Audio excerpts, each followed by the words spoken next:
बीएलओस यानी booth level officers को घूस ब्राइब दे करके उन्हें खरीदने की कोशिश कर रही है पश्चिम बंगाल में भारतीय जनता पार्टी। जी हां, अभिषेक बैनर्जी ने बड़ा खुलासा किया है, बड़ा आरोप लगाया है भाजपा पर। उन्होंने भाजपा और इलेक्शन कमीशन की पोल खोल दी है। पूरी रिपोर्ट क्या है, सब कुछ आपको तफसील से समझाऊंगी, तो आखिर तक वीडियो में हमारे साथ बने रहे। नमस्कार, आदाब, मैं हूं अदिति और आप 4 PM न्यूज नेटवर्क देख रहे हैं। दोस्तों, बंगाल चुनाव की तारीखों का ऐलान हो गया है। अब जानते हैं कि 23 अप्रैल को पहले चरण का मतदान है। महज 30 दिन का वक्त बचा है। 29 अप्रैल को दूसरे चरण का मतदान है। 4 मई को नतीजे आएंगे और उससे पहले भारतीय जनता पार्टी फिर एक बार गंदी खेल खेलती हुई नजर आ रही है। पैसे देकर के बूथ लेवल ऑफिसर्स को खरीदने की कोशिश कर रही है और साथ ही साथ चुनाव को मैनिपुलेट करने की कोशिश कर रही है। बंगाल चुनाव की तारीखों करीब आती है तो सियासत गंदी होती नजर आ रही है। दोस्तों, अभिषेक बैनर्जी चुनाव आयोग पर, भारतीय जनता पार्टी पर बहुत बड़ा और गंभीर आरोप लगा दिया है। दरअसल तृणमूल कांग्रेस के राष्ट्रीय महासचिव अभिषेक बैनर्जी, टीएमसी सांसद ममता बनर्जी के भतीजे अभिषेक बैनर्जी बड़े एक्टिव मोड में नजर आते हैं, ठीक ममता बनर्जी की तरह। अभिषेक बैनर्जी का यह दावा है कि बीजेपी उनके बूथ लेवल अधिकारियों को फोन करके मोटी रकम का लालच दे रही है।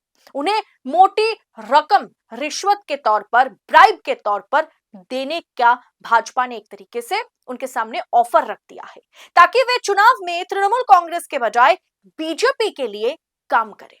लेकिन दिलचस्प बात यह है कि अभिषेक बैनर्जी ने अपने कार्यकर्ताओं को इस पर एक बहुत ही अनोखी सलाह दी। उन्होंने एक तरीके से बीएलओ से यह कहा है, बूथ लेवल एजेंट से, ऑफिसर से, अपने तृणमूल के कार्यकर्ताओं से कहा है कि जहां से भी आपको ऑफर दिया जाता है ना, भाजपा अगर आपको ऑफर देती भी है, ले लीजिए पैसा, भाजपा से लीजिए पैसा और तृणमूल कांग्रेस का बटन दबाइए, वोट तृणमूल कांग्रेस से कीजिए। भाजपा अगर पैसा ऑफर करती है तो एकदम हंसी खुशी वो पैसा आप ले लीजिए। दोस्तों, बंगाल की इस करेंसी पॉलिटिक्स, ब्राइब पॉलिटिक्स जो है, उस पर एक बहुत बड़ा खुलासा अभिषेक बैनर्जी ने किया है। पश्चिम बंगाल में 26 की जंग अब जमीन से फोन कॉल तक, ब्राइब तक, पैसे को लेकर के मामला जो है बहुत ही दिलचस्प मोड़ ले लिया है।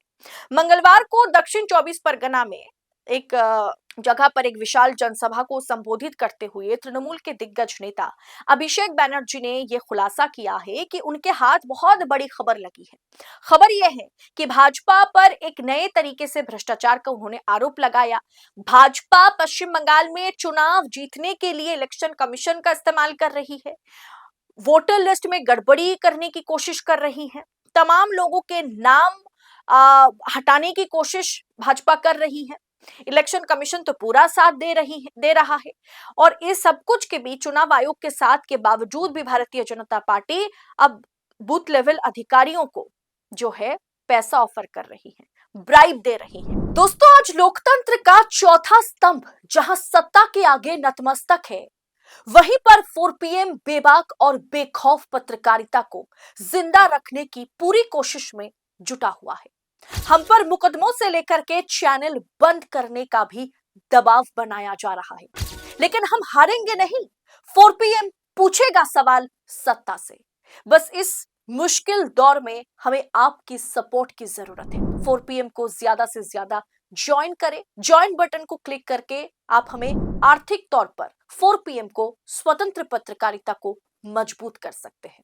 उम्मीद है कि आपके सपोर्ट से ये जंग भी हम जीत जाएंगे। दोस्तों, अभिषेक बैनर्जी ने आरोप लगाया कि तृणमूल कांग्रेस के जो बीएलओ हैं, जो बूथ लेवल एजेंट 2 हैं, उनकी पूरी की पूरी लिस्ट अभिषेक बैनर्जी ने चुनाव आयोग को सौंपी थी।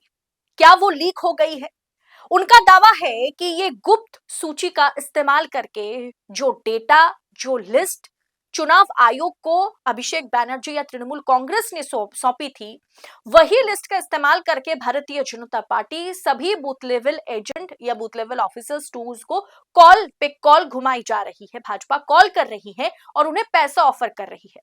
अभिषेक बैनर्जी ने यह सवाल उठाया कि आखिर जो लिस्ट हमने चुनाव आयोग को सौंपी थी, वो लिस्ट कैसे भारतीय जनता पार्टी तक पहुंची। तो सवाल उठता है कि क्या चुनाव आयोग ने उस लिस्ट को, उस डेटा को लीक किया है। अब अभिषेक बैनर्जी ने सलाह दी है। जनसभा में अभिषेक बैनर्जी ने अपने कार्यकर्ताओं को संबोधित करते हुए बड़ी मजेदार सलाह दी, जिसके बारे में पहले भी मैंने जिक्र किया और सबके सब हैरान रह गए।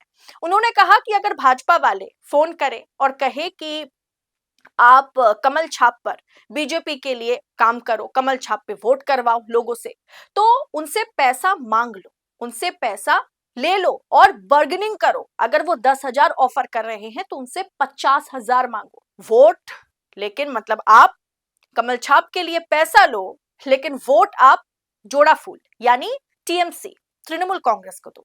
अभिषेक बैनर्जी का तर्क था क्योंकि बीजेपी के पास बूथों पर बैठने के लिए लोग नहीं है, इसीलिए वे पैसे के दम पर तृणमूल कार्यकर्ताओं को खरीदने की कोशिश कर रहे हैं। दोस्तों, यह पहली मर्तबा नहीं है। इससे पहले भी भारतीय जनता पार्टी पर हर चुनाव में अथक पैसा खर्चा करने का, बूथ लेवल एजेंट्स को पैसा देकर के, दूसरे पार्टी के बूथ लेवल एजेंट्स को पैसा देकर के खरीदने का आरोप पहले भी भाजपा पर कई मर्तबा लगा है। इस पर अभिषेक बैनर्जी ने कार्यकर्ताओं से कहा है, पैसा लेकर के बीजेपी को चुनाव में करारा जवाब दे। अभिषेक बैनर्जी का यह बयान बीजेपी और चुनाव आयोग दोनों पर एक साथ हमला है। एक तरफ जहां आयोग को उन्होंने लिस्ट सौंपी, उनके कितने बूथ लेवल एजेंट्स हैं उसकी पूरी की पूरी लिस्ट उन्होंने चुनाव आयोग को, इलेक्शन कमीशन को सौंपी है, और वो लिस्ट कैसे भारतीय जनता पार्टी तक पहुंची, ये सवाल उन्होंने खड़ा किया। ऊपर से चुनाव आयोग की निष्पक्षता पर सवाल उठता है। दूसरी तरफ अपने कार्यकर्ताओं को एकजुट रहने के लिए उन्होंने कहा, और कहा कि बीजेपी से पैसा लो और बदले में इतना तमाचा उनके गाल पर वोटिंग के दिन आप मारना, ताकि वो ये सबक को याद रखे।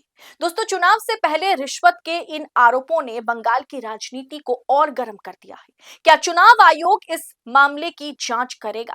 खैर, सवाल करना ही बेकार है। आप भी जानते हैं, चुनाव ऐसे जहां भाजपा पर सवाल उठाया जाता है, वहां चुनाव आयोग किस तरीके से काम करता है। लेकिन क्या अभिषेक बैनर्जी का ये अनोखी सलाह टीएमसी कार्यकर्ताओं को बीजेपी के लालच प्रलोभनों से बचा पाएगी? ये आने वाला वक्त ही बताएगा। भारतीय जनता पार्टी का ये जो प्रयास है, booth level agents, booth level officers को घूस देकर के खरीदने की जो कोशिश है, ये साफ जाहिर करता है कि भारतीय जनता पार्टी को पता है कि हकीकत में वो पश्चिम बंगाल का चुनाव नहीं जीत सकती। आपकी राय क्या है इस पर? कमेंट बॉक्स में बताइएगा। और अभिषेक बैनर्जी ने अपने कार्यकर्ताओं को जो सलाह दी है, उसे आप मतलब किस अंदाज में देखते हैं? कमेंट बॉक्स में बताएं। ऐसी तमाम खबरों को यूं ही पड़ताल के साथ पाने के लिए 4 PM के साथ बने रहें। इस रिपोर्ट में इतना ही। जल्द होगी मुलाकात। बहुत बहुत शुक्रिया आपका। जय हिंद, जय भारत।